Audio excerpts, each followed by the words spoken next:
it's okay if I don't always have things together.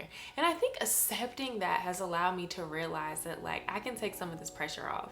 I can take a lot of pressure off of my life that I have on my life actually. Hey guys, welcome to my channel, or welcome back to my channel. This is Ashley, and today I'm really excited to dive into this video because I feel like God has been revealing so many different things to me about my mental health, healing, and just like this whole journey that he's had me on this whole summer. And I want to dive deep into it, and I'm so excited to share these things with you guys. So let's go ahead and jump into the video. I felt like the beginning of this summer, God told me to slow down and to heal, and to focus on my mental health, focus on healing, and focus on my family, or spending time with family. And I was just like, okay. But alongside those things, I would also like to work on this, grow my YouTube, creating more videos, professional things, just personal goals that, I had set for the summer. Is 2 months of me not working full time. So there's a lot of things that I wanted to accomplish, and God was just like, no, not happening. But essentially, God was like, I need for you to slow down, because the season I'm calling you to, I need for you to walk into it whole. I need for you to walk into it healed. I need for you to focus on these things so that way you can be the person I need for you to be as you continuously walk into purpose. So I was just like, okay, all right, this is uncomfortable because I had goals I wanted to accomplish this summer, but I'm not going to get to them. What God revealed to me was, I am the redeemer of time. So you're so stressed about not getting things done and not getting your goals accomplished, but this is what I need for you to do. And I will redeem any time that you think that you missed. So that has been the journey I've been on, mainly focusing on healing, mental health, listening to God during this season. I have my blueberry juice here. I've literally been sipping on it out of this mason jar all morning. It's really good. I got it from Trader Joe's. So grab your tea, grab your juice, grab whatever while we get into this video. All right, so the very first thing that God has taught me during this season is recognizing that I don't always have to have it together. I am a type of person who loves for things to just be perfectly aligned, in order, in the way that I imagined, that I dreamed, that I thought that they would be.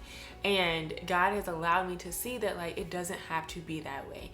There's a time, and there are times in your life that you have to rely on me. There will be things that happen in life that will shake things up a little bit, that cause you to pause. And that is okay. That is part of life.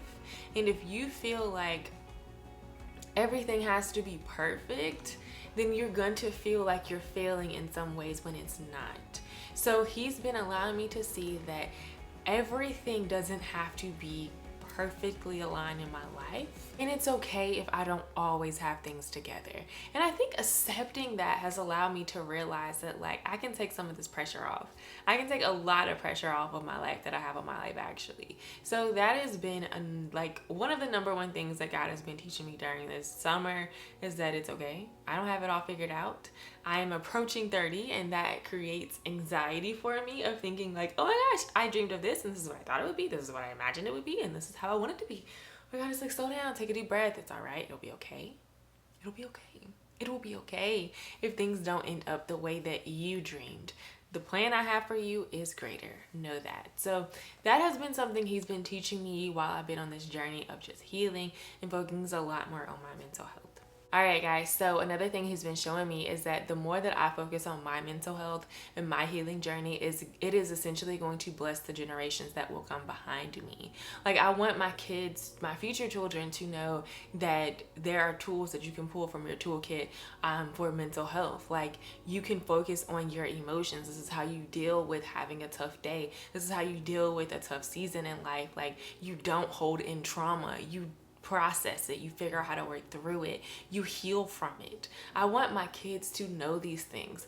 I know that I have a niece right now that is looking up to me and looking at the way that I process through life. So I want her to be able to learn these strategies and ways to cope with certain things in life. I recognize that as I learn them, as I do them, I'm essentially changing the generations to come behind me. Because honestly, our generation is the first one to focus on mental health. It wasn't something that was as talked about before, which is understandable. It just wasn't a thing. But now, like, the stigma is slowly falling off of it, and we're recognizing that anxiety and depression and things like that are like ravaging through our community, and it's something to be talked about before it turns into something much bigger. And if you have any mental health issue, like, I think we're just recognizing that it's a thing and it needs to be worked on. And I think what I've been learning, oh my God, has been showing me, is that as I work on learning strategies to cope with life, I'm going to be able to pass those tools on to others. Like, there are things that I learned from my parents, like I took down.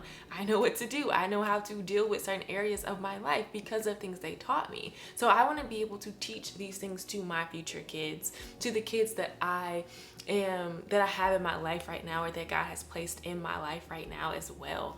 So I want to be able to teach them these things. So that's been a really big thing that God has been teaching me and showing me during this season. All right, so the last thing that I wanted to share with you guys is that it is so important to acknowledge having something going on with our mental health, whether it's anxiety or depression or any other thing mentally. I think it's really important to talk about those things and acknowledge it, because it teaches others that you're actually not weak for having that issue going on. I think as humans, we think when something is going on with our brains, we can figure it out. If we feel depressed, we can get out of the rut ourselves. And the reality is, the same way that if something is bothering you physically and you get hurt, you need to go to a doctor to figure it out. It's the same thing with mental health. Like, I struggle with this a little bit because, like, being a therapist, I think I have the answers. I think I have it all figured out. The same way, like, a doctor may struggle a little bit with going to the doctor for something they treat their own clients for. So that's how I feel sometimes. Like, wait, I think I got the answers. And God allowed me to see, like, no, you need to start therapy. Go, get back in it, get back to it, because I had kind of let that go for a while. So he's been allowing me to see that I do need to get in therapy. And something I've learned through therapy is that I am so strong for owning up to certain ways that I'm feeling.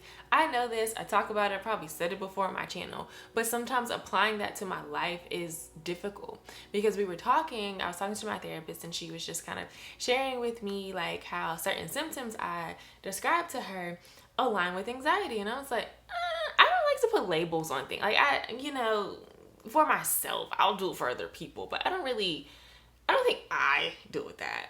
I just don't think I deal with it. And I realized that, like, me owning up to something I may be struggling with, whether it's anxiety or whatever the case is during whatever season of my life, I have to own up to it so that I can begin to heal from it. And I'm not weak.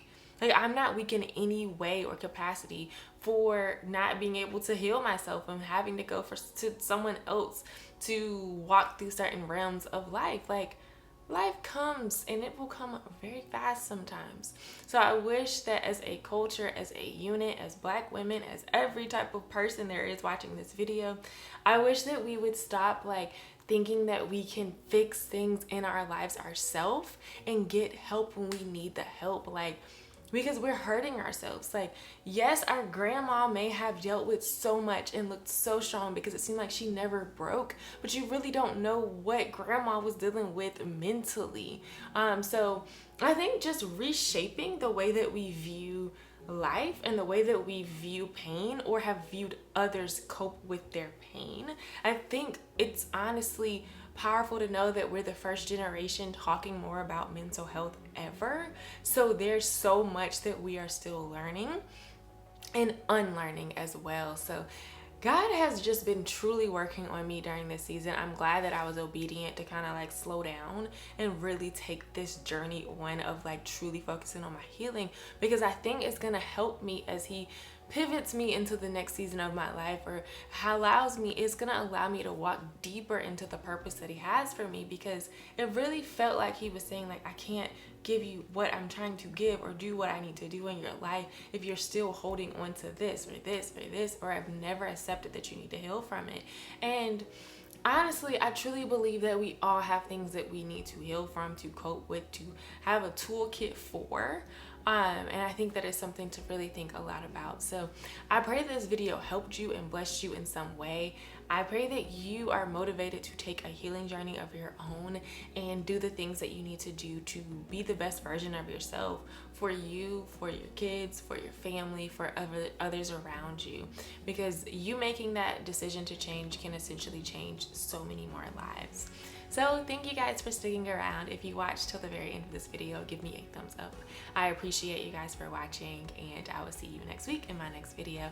And again, there will be probably a part 2 of this, just because there's so much more I want to talk about this topic. So stay tuned for part 2. All right, bye guys.